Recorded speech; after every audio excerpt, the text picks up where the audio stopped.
मेरे अजीज़, आप इस बात को समझें कि हमारे अखलाकी रवैये, हमारा किरदार, हमारा लबो लहजा, हम ना डंडे के जोर पर हुकूमत कायम करना चाहते हैं। आपको पता है बहुत सारे मुल्कों में दीन गया और फिर अल्लाह ताला माफ़ करे, बाज़ जगह पे दीनी अक़दार को, दीनी लोगों को ज़वाल भी आया।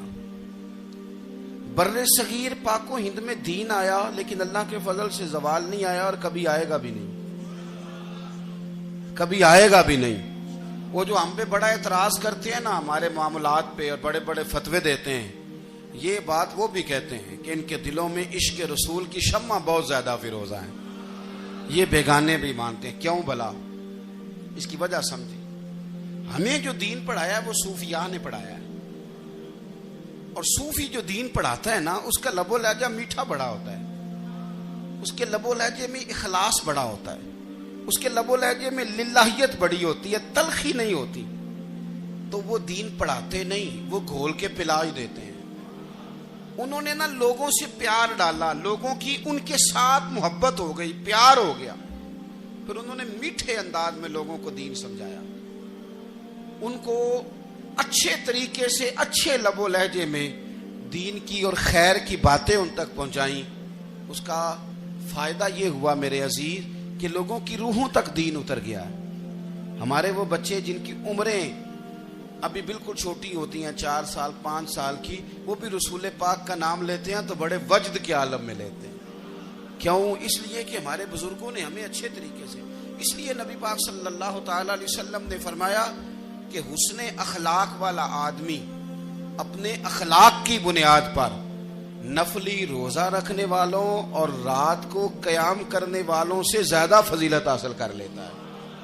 इसलिए कि उसका अखलाक, उसका लबो लहजा, उसका अंदाज, उसकी गुफ्तगू, वो जो गुफ्तगू उसकी होती है वो इतनी मीठी होती है कि लोगों के दिल नहीं टूटते, बल्कि बाज़ औक़ात उसकी गुफ्तगू की वजह से जो गम ज़दा आदमी होता है उसे सुकून मिल जाता है, उसे तसल्ली। देखें, इंसान ने इंसान रहना है, उसने ना फरिश्ता बनना है माज़ अल्लाह, ना उसने खुदा बनना है, उसने इंसान रहना है। लेकिन वो कुछ भी नहीं किसी का सवार सकता, सिर्फ इतना है कि अगर आने वाले की वो सिर्फ अश्कशोई कर दे, बात तवज्जो से सुन ले और जाते वक्त 2 जुमले तसल्ली के बोल दे, और उसके जो बोल हों वो जरा मीठे हों, मीठे कख सवाद नहीं मिश्री अंदर, असा खंडा भी चख डिठियां पर इन्हां सारियां शैवां नालों गल्लां सजन दियां मिठियां। अगर अंदाज थोड़ा सा शुस्ता हो, अंदाज थोड़ा सा ठीक हो, लबो लहजा थोड़ा सा ठीक हो। अब हमारे जो जदीद स्कॉलर आए हैं वो कहते हैं बॉडी लैंग्वेज। बॉडी लैंग्वेज क्या है? नहीं, आपने कुछ भी नहीं कहा, लेकिन किसी बंदे की तरफ देख के ना आप तंजन हंसे हैं, सिर्फ तकलीफ होती है कि नहीं? तो आपने बात तो की कोई नहीं। इसका मतलब है लफ्जों का नहीं, लहजों का भी असर होता है, लहजों का भी असर होता है। जो लहजे होते हैं ये बड़े देरपा होते हैं, इनके अंदर बड़ी मुस्कुराहट होती है, इनके अंदर बड़ा प्यार होता है। और आप तुरशरू होके जब कोई काम करते हैं, सख्त होके कोई काम करते हैं, तो फिर उसके अंदर हुस्न नहीं रहता, खूबसूरती नहीं रहती। नबी पाक अलैहिस्सलाम का फरमान सुने, मैं बात को समेटूं, कलेजा ठंडा करता है। हुजूर ने फरमाया, क़यामत के दिन मेरे ज्यादा करीब वो लोग होंगे जिनके अखलाक ज्यादा अच्छे होंगे। उनको ना जरा नेड़े जगह मिलेगी, कुर्ब में जरा जगह मिलेगी, कुर्ब में। असां जे हां गुनाहियां दा जदों आमाल नामा फरोल होवे, जर्रे जर्रे ने सामने आ जाना, जो जो मुंह थी बोलिया बोल होवे।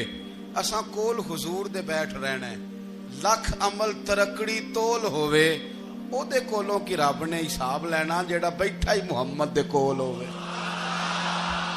ओदे कोलों की रब ने हिसाब लेना, बैठा ही हुजूर दे। तो नबी पाक ने फरमाया, बैठ जाओगे मेरे करीब, पर शर्त है अखलाक अच्छा होना चाहिए, तुम्हारा लबो लहजा शुस्ता होना चाहिए। जगह नेड़े मिल जाएगी, नेड़े जगह मिल जाएगी, पर पहले आने वालों को नहीं। कोई कहे मैं पहले गया हूं तो मिल गई, ना ना, उसे मिलेगी जिसका अखलाक अच्छा है, जिसका लबो लहजा ठीक है, जिसका अंदाजे फिक्र अच्छा है, और ईंट का जवाब पत्थर से देना भी छोड़ दें। बस थोड़ा सा अपना अपने स्टाइल में नरमी लाएं, अंदाज में नरमी लाएं। कई दफा आप सही बात भी करते हैं लेकिन वो लहजा ठीक नहीं ना होता, तो सही बात भी काबिल कबूल नहीं होती।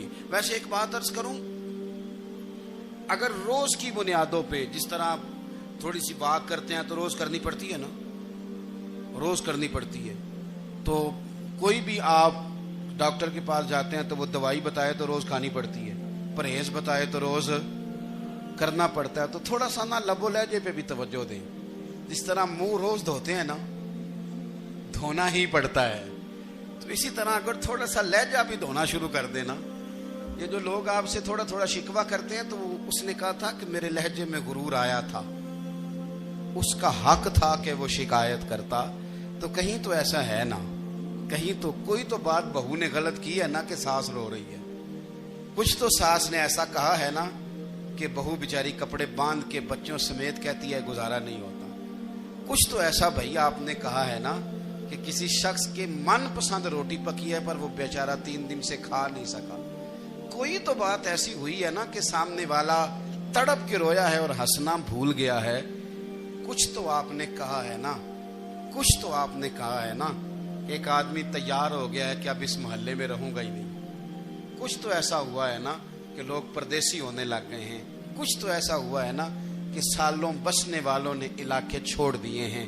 कुछ तो हम ऐसा तलख करते हैं कि हमारे अपने फिर ठान लेते हैं कि बस भाई आज के बाद तुझसे मिलना नहीं। इसका मतलब यह है कि थोड़ी देर का सिर्फ लबो लहजे का सख्त होना अगर हम ठीक कर लें तो हो सकता है हमारे दाएं बाएं वाले बहुत सारे लोग सुख में आ जाएं, प्यार में आ जाएं, उनको थोड़ा इत्मीनान होने लग जाए।